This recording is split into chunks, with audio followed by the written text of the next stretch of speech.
commercials, and yung mga print ads. Well, ang ultimate goal ko naman as a model is, of course, yung skills ko ma-enhance pa.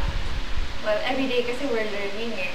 Kahit veterano ka na, bagong event, bago pa rin experience mo, may matututunan ko na rin. So yun, I always want to keep learning.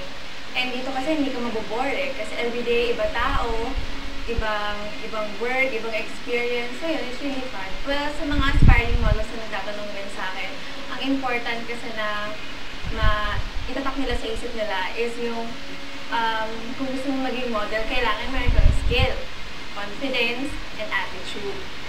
Of course, with skill, hindi ka magiging model kung wala kang skill in doing that. If you're not interested in art, diba? And of course, your confidence, most important yun.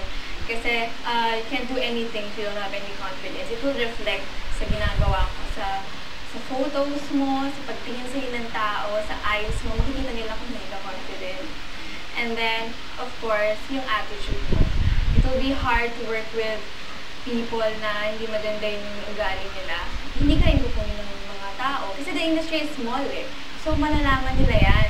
Kapag may ginawa kang bad thing towards one person, like a photographer or co-worker mo, kakalat agad yun.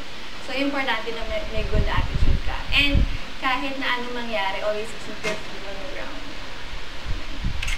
My name is Miko Mali. Catch me every Saturday night, only here, Camera Geek TV.